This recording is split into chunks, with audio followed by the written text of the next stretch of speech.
రాష్ట్ర ప్రజలందరికీ ప్రొద్దుటూరుని వేదికగా చేసుకొని హృదయపూర్వకంగా నమస్కరిస్తూ నా విజ్ఞప్తి,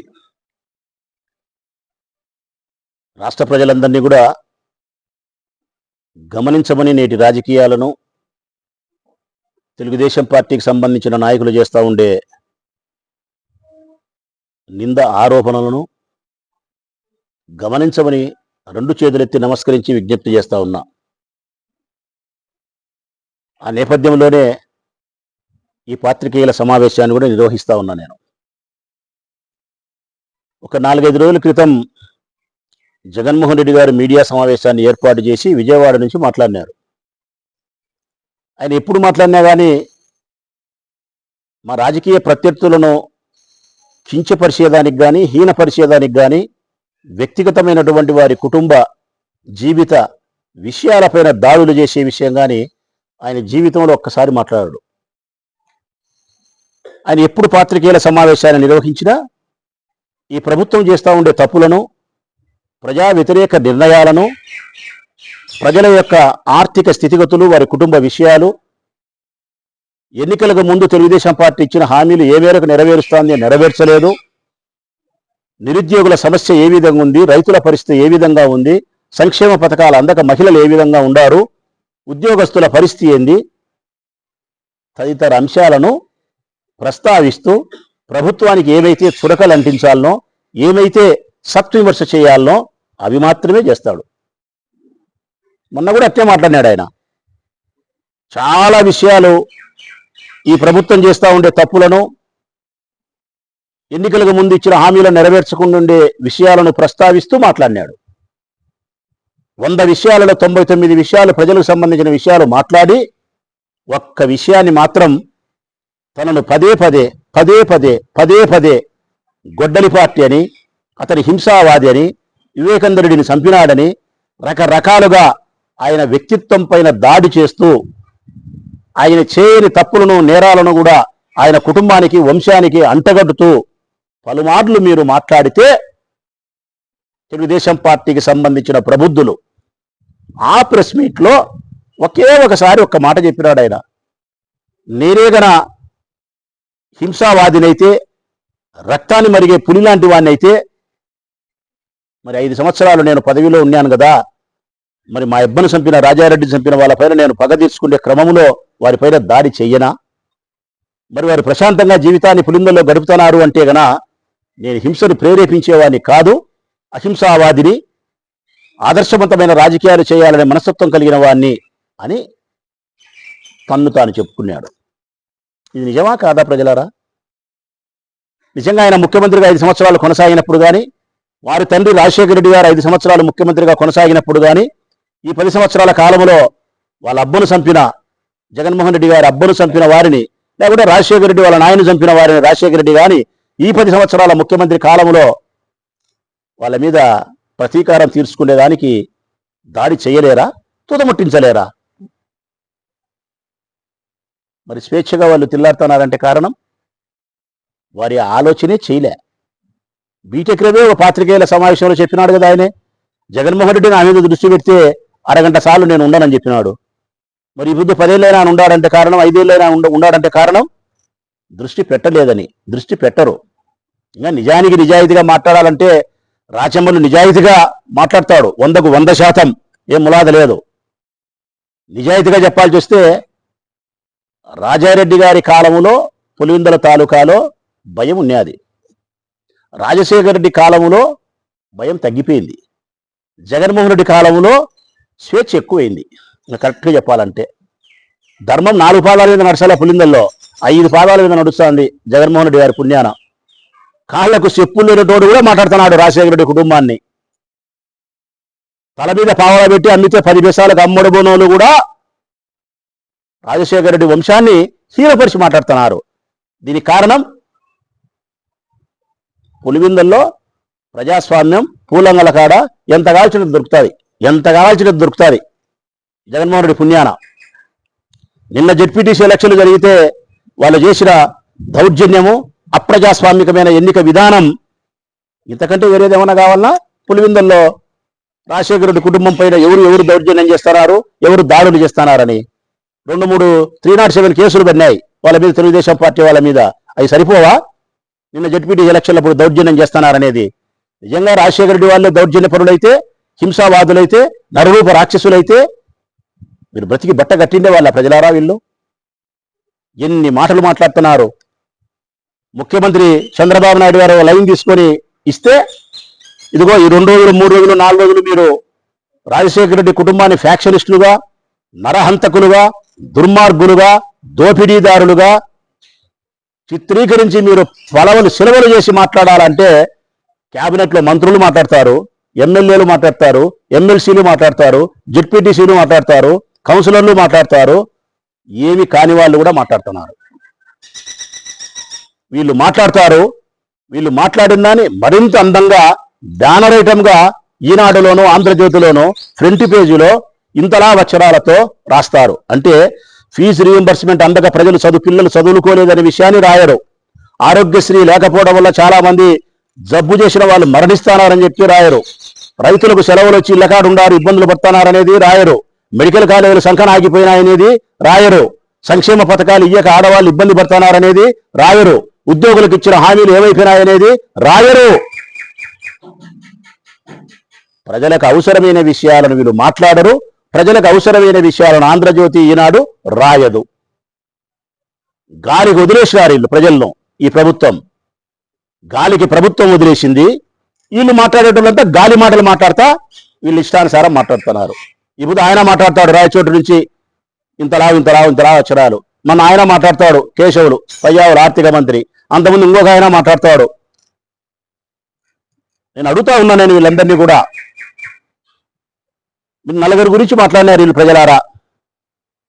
జగన్మోహన్ రెడ్డి గురించి మాట్లాడినారు. జగన్మోహన్ రెడ్డి తండ్రి రాజశేఖర రెడ్డి గారి గురించి మాట్లాడినారు. వారి తండ్రి రాజారెడ్డి గురించి మాట్లాడినారు.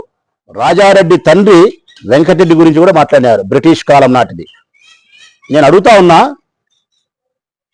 ఆనాడు బ్రిటిష్ కాలంలో వెంకటరెడ్డి గారు రాజారెడ్డి వాళ్ళ ఆయన బతికినప్పటి నుంచి జగన్మోహన్ రెడ్డి ఉన్నంత వరకు ఏమేమైతే మీరు చెప్పినారో దొమ్మీలు, దోపిడీలు, హత్యలు, నేరాలు ఇవన్నీ ఎట్టంటే మీరు పక్క నుండి చూస్తున్నారా? ఇవన్నీ మీరు పక్కన కుర్జీ వేసుకొని చూస్తున్నారా? లేకుంటే వాళ్ళు చంపేటప్పుడు మీరు క్లాప్స్ కొడతా ఎంకరేజ్ కానీ అని ఎంకరేజ్ చేస్తున్నారా? ఎట్లా మీరంతా మీరు పక్క నుండి చూసినట్టు అసలు మీరేందో అసలు మీరేంతా ఉన్నట్టు ఎట్టెట్లయ్యా మీరు మాట్లాడే మాటలు?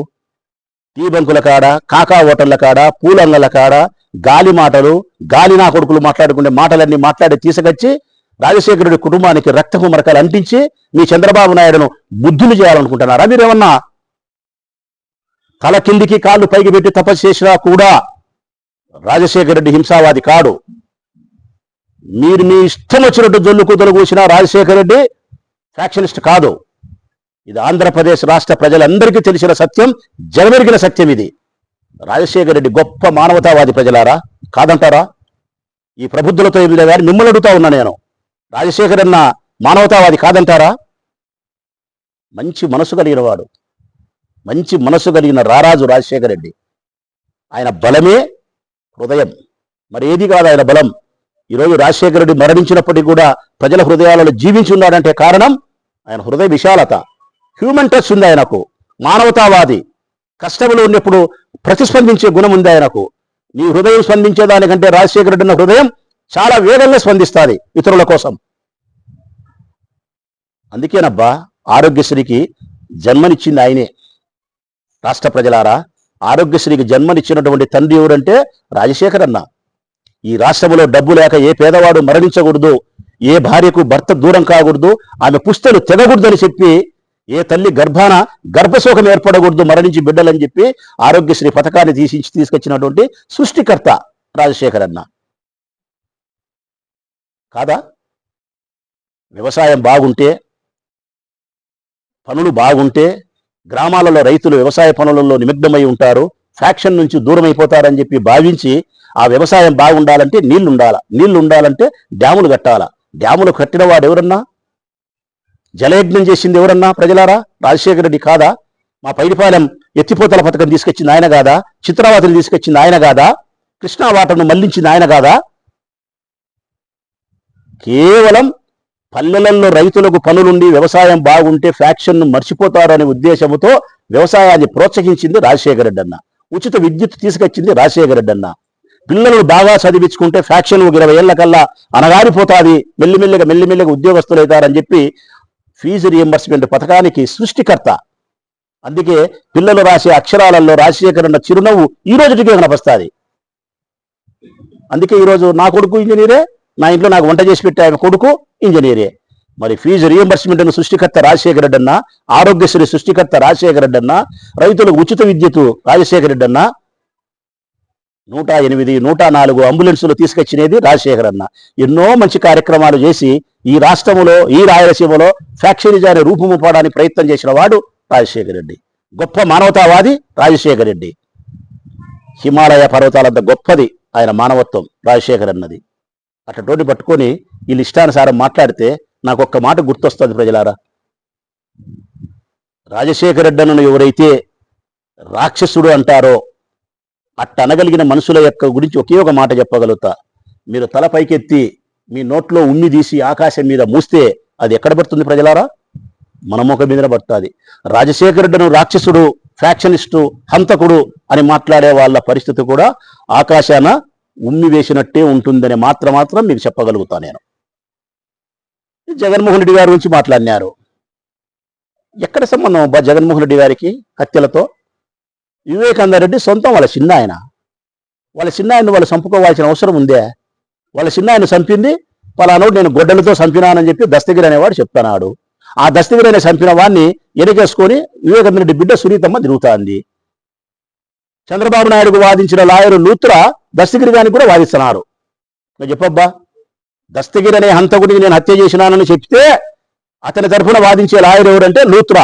ఆ లూత్రా ఎవరంటే సుప్రీంకోర్టులో ఉండే లాయరు, ₹1 కోటి తీసుకునే లాయరు. చంద్రబాబు నాయుడుకి వాదించే లాయరు దస్తగిరికి వాదిస్తున్నాడు, ఐస్ క్రీమ్ అమ్ముకునే వానికి. ఎవరు ఎన్నికేసుకొని వస్తున్నారు? సొంతం వాళ్ళ చిన్నాయన్ని వాళ్ళు కోల్పోతే జగన్మోహన్ రెడ్డికి సంబంధం అని చెప్తారా? జగన్మోహన్ రెడ్డిని విచారించాల్సిన అవసరమే లేదని సుప్రీంకోర్టు చెప్పిన తర్వాత, జగన్మోహన్ రెడ్డిని భారతమ్మని విచారించాల్సిన అవసరమే లేదని సిబిఐ చెప్పిన తర్వాత కూడా ఆ హత్యను మీరు ఆయన మీదకి దొబ్బే ప్రయత్నంలో మీ ఇష్టానుసారం గాలి మాటలు మాట్లాడితే అవి నిజాలని ప్రజలు నమ్ముతారా? జగన్కి ఎక్కడ సంబంధం ఉంది? ఏ హత్యతో సంబంధం ఉంది? ఇప్పుడు చెప్తా ఉన్నా నేను, జగన్ చేతులు ఎప్పుడూ పరిశుభ్రంగానే ఉన్నాయి. జగన్ హృదయం ఎప్పుడు తెల్లటి పేపర్ లాగానే ఉంది, నిర్మలమైనటువంటి హృదయంతో ఉంది. ఈ రాష్ట్రానికి ఏదో చేయాలని తపన ఉంది ఆయనకు, ఎంతో చేయాలని తపన ఉంది. ఈ రాష్ట్రంలో మార్పు తీసుకురావాలనే సంకల్పం ఆయనలో ఉంది. అందుకే సంస్కరణలకు శ్రీకారం చుట్టాడు. మీ 40 ఏళ్ల ఇండస్ట్రీ కలిగిన చంద్రబాబు నాయుడు, అంతకంటే ముందుండే చాలా మంది పదుల సంఖ్యలో ఉండే ముఖ్యమంత్రులు సాధించలేని ఘనమైన విజయాలను ఈ రాష్ట్రానికి అందించినటువంటి గొప్ప నాయకుడు జగన్మోహన్ రెడ్డి. ఆయన హృదయంలో నుంచి, ఆయన మెదడులో నుంచి పుట్టిన ఆలోచనలే అమ్మఒడి. నిరక్షరాస్యతను సంపూర్ణంగా రూపుమాపాల, అక్షరాస్యతను పెంచాలా, కేరళ కంటే గొప్ప రాష్ట్రంగా చదువులో తీసుకురావాలని చెప్పి భావించినాడు. కాబట్టి గత ముఖ్యమంత్రులు ఎవరు చేయలేని పని జగన్మోహన్ రెడ్డి చేసినాడు. కాబట్టే అమ్మఒడి వచ్చింది. డ్రాప్అవుట్స్ అన్ని తగ్గిపోయినాయి. నిండు గర్భిణిలాగా ప్రభుత్వ పాఠశాలలు అయ్యాయి. నాడు నేడు పథకానికి శ్రీకారం చుట్టింది జగన్మోహన్ రెడ్డి గారు. ఈ రాష్ట్రంలోని ప్రభుత్వ పాఠశాలలకు 77,000 కోట్ల రూపాయలు ఖర్చు పెట్టి పాఠశాలల యొక్క రూపురేఖలు మార్చినాడు. పిల్లల యొక్క తలరాతలు కూడా మార్చగలిగినాడు, అమ్మఒడితోనూ నాడు నేడు పనులతోనూ. జగన్ కాదా? సంస్కరణ కాదా ఇది? జగన్ తీసుకొచ్చిన సంస్కరణలు ఈ భాగాలు కాదంటారా మిత్రులారా? మెడికల్ కాలేజీలు, 18 మెడికల్ కాలేజీలు. నారా చంద్రబాబు నాయుడు ముడ్డు కింద 75 ఏళ్ళు ఉన్నాయి, ఒక్క మెడికల్ కాలేజ్ తీసుకురాలే. జగన్మోహన్ రెడ్డి మొదటిసారి సీఎం అయితేనే 18 మెడికల్ కాలేజీలు ఈ రాష్ట్రానికి తీసుకొచ్చినాడు. షిప్ ఫోర్ట్లు తీసుకొచ్చినాడు. 45 ఏళ్లకు పెన్షన్ తెచ్చినాడు. 6 నెలలకు ఒకసారి పెన్షన్ అర్హత కలిగిన అందరికీ పెన్షన్ ఇవ్వగలిగినాడు. గ్రామాల సచివాలయాలు ఏర్పాటు చేయగలిగినాడు. 50 ఇళ్లకు ఒక వాలంటీర్ని పెట్టగలిగినాడు. ఒక్క మాటలో చెప్పాలంటే ఈ రాష్ట్రంలో సమానమైనటువంటి హక్కులను, సమానమైనటువంటి ఎదిగే అవకాశాలను ప్రతి పౌరునికి అందించినటువంటి గొప్ప నాయకుడు జగన్మోహన్ రెడ్డి. సంస్కరణలకు, సమాజంలోని మార్పులకు శ్రీకారం చుట్టినటువంటి ప్రతిబింబం జగన్మోహన్ రెడ్డి. ఇతని తీసుకొచ్చి మీరు హంతకుడు చేయాలని మీ ఇష్టానుసారం మాట్లాడుతున్నారే, ఎక్కడెక్కడ న్యాయం ఉంది మీరు మాట్లాడే మాటలు? నేను అడుగుతా ఉన్నా ఈరోజు మాట్లాడిన మాటలను. ఏ ఒక్క కేసులో జగన్మోహన్ రెడ్డి ముద్దాయో చూపిండబ్బా మీరు? శిక్ష పడే కదా దేవుడు ఎరుగు. ఏ 302లో ఆయన ముద్దాయో, ఏ 307లో ఆయన ముద్దాయో చూపియండి ఆయన మీద. హత్య నేరానికి సంబంధించిన ఆరోపణను ఎదుర్కోలే.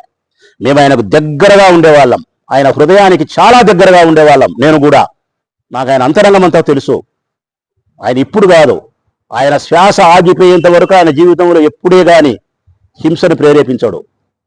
ఇది రాసి పెట్టుకోండి ప్రజలారా. ఇంకా మీకు సత్యం చెప్తానా, రాయలసీమలో పుట్టినాడు, కడపలో పుట్టినాడు. ఆయన నోటి వెంట బూతు మాట రాదు, బూతు మాట రాదు ఆయనకు. అసలు బూతు పదాలకు అర్థాలు కూడా తెలియవు ఆయనకు. అసలు ఆయనకు నేను చెప్తాను, కడప జిల్లాలో పుట్టాడు, ఆ పదాలకు కూడా అర్థాలు తెలియవు ఆయనకు. చంద్రబాబు నాయుడును, లోకేష్ను కూడా ఎప్పుడే కానీ వాడుని కూడా సంబోధించాడు. ఆయన అంటాడు సంస్కారవంతుణ్ణి, మర్యాద వస్తుని, ప్రజలకు మేలు చేయాలని సంకల్పం ఉండే జగన్మోహన్ రెడ్డి గారిని పట్టుకొని తీసుకొచ్చి మీ ఇష్టానుసారం ఏవేవో చేయాలని సార్. ఇక రాజారెడ్డిని మాట్లాడినారు. ఎస్, నేను అడుగుతా ఉన్నా, ఈ రాష్ట్రంలోని ప్రజలను అడుగుతానా, ఆ మాటని తెలుగుదేశం పార్టీ నాయకులను అడుగుతానా. రాజారెడ్డి గారి కాలము ఒక 40, 50, 60 సంవత్సరాలు వెనక్కి పోదాం. 1980 సంవత్సరం నాటికి ఈ రాయలసీమ, కడప, కర్నూలు, అనంతపురం జిల్లాలలో, ఈ 3 జిల్లాల్లో ముఖ్యంగా రాయలసీమలో ఆనాటికి 1980కి రాజారెడ్డి కాలం నాటికి నేను అడుగుతా ఉన్నా ఎవరినైనా సరే, రక్తపు మరక చేతికి అంటకుండా ప్రత్యక్షంగానో పరోక్షంగానో అసెంబ్లీ గేటు ఈ చేత్తో పట్టుకునేటోడు ఒక ఎమ్మెల్యేని చూపిస్తావా నాకు? 1980 సంవత్సరం నాటి రాజకీయాలలో ఆనాటి ఎమ్మెల్యేలు, నాయకులకు రక్తపు మరక ప్రత్యక్షంగానో పరోక్షంగానో అంటుకోకుండా వాళ్ళ అసెంబ్లీ గేటు తగిలినారేమో నాకు చెప్పమను. ఈ తెలుగుదేశం పార్టీ నాయకుల గురించి మాట్లాడలే. ఆనాటి కాంగ్రెస్ పార్టీ వాళ్ళు మా వాళ్ళే, రాజశేఖర రెడ్డి అన్న మనుషులే. అటువైపు కానీ ఇటువైపు కానీ ఫ్యాక్షన్ లీడర్లు కాదా? ఇంటికి కాదు, మనిషికి ముందుండే పేరు ఉంటుంది కదా, రాచమల్లు. అట్లా ప్రతి లీడర్ యొక్క పేరుకు ముందుండే ప్రతి ఇంటి పేరుకు ఒక చరిత్ర ఉంది. ఆ చరిత్ర రక్తంతో తడిసిపోయింది ఆనాడు. కారణం, వారసత్వంగా తండ్రులు ఇచ్చినారు. వాళ్ళ నాయన చంపడమో, ఇంకొకరిని చంపడమో, విధులైన పరిస్థితుల్లో కొడుకు దాన్ని వారసత్వంగా తీసుకోవడమో, పగలతోనో, ప్రతీకారాలతోనో, నమ్మిన మనుషుల కోసమో, ఆధిపత్యం కోసమో, రకరకాల కారణాలతో ఆనాడు ఈ 3 జిల్లాలలో కూడా రక్తం పారింది. ఇందులో నేను లేను, నువ్వు లేవు మిత్రులారా. తెలుగుదేశం లేదు, కాంగ్రెస్ లేదు. అందరము భాగస్థులమే, అందరము బాధితులమే, అందరము ఈ పాపానికి సమాధానం చెప్పాల్సిన వాళ్ళమే. మరి అట్టప్పుడు రాజారెడ్డి ఒక్కడే సమాధానం చెప్పాలన్నా ఈ పాపానికి? రాజారెడ్డికి ఒక్కడే ఫ్యాక్షనిస్టా ఆనాడు? గుల్లకుడి శివాడి కాదా? గుల్లకుడి శివాడి మావాడి. ఇప్పుడు ఆనాడు తెలుగుదేశం ఫ్యాక్షనిస్ట్ కాదా? దేవుడి సోదరులు ఫ్యాక్షనిస్ట్ కాదా? వరదరాజరెడ్డి ఫ్యాక్షనిస్ట్ కాదా? ఎంవి రమణారెడ్డి మావాడు ఫ్యాక్షనిస్ట్ కాదా? పరిటాల శ్రీరామ్ ఇప్పుడు ఫ్యాక్షనిస్ట్ కాదా? పరిటాల రవి ఫ్యాక్షనిస్ట్ కాదా? వరదాపురం సూరి ఫ్యాక్షనిస్ట్ కాదా? మీ చమన్ అనంతపురం జిల్లా, మీ పోతుల సురేష్ ఫ్యాక్షనిస్ట్ కాదా? మా కాటసాని రాంభూపాలరెడ్డి అన్న ఫ్యాక్షనిస్ట్ కాదా? పార్థసారథిరెడ్డి బెజ్జం ఫ్యాక్షనిస్ట్ కాదా? ఎవరు చూపిండబ్బా నాకు ఆనాడు ఫ్యాక్షనిస్ట్ కాని లీడర్లను? మీ ఆగిత్య మాటలు, మీ ఇకారం మాటలు. అసలు మీరు చెప్పే మాటలు ఇంటి ఎట్టుందంటే ప్రజలారా, వీళ్ళు మాట్లాడే మాటలు, రాజశేఖర రెడ్డిను, రాజారెడ్డిని, జగన్మోహన్ రెడ్డిని ఫ్యాక్షనిస్టు, నరహంతకులు, ఇట్లా అట్లా ఎట్లున్నాయో తెలుసునా? వీళ్ళు చెప్పేవాళ్ళు చాగంటి అయినట్టు, ఎవరు చాగంటి అయినట్టు, లేకుంటే గరకపాటి అయినట్టు, లేకుంటే శరణం గచ్చామి బౌద్ధం అయినట్టు, మదర్ తెరీసా అక్కగారికి తమ్ముళ్ళైనట్టు మీ ఈ కారం కూతలు మీరు మాట్లాడేటి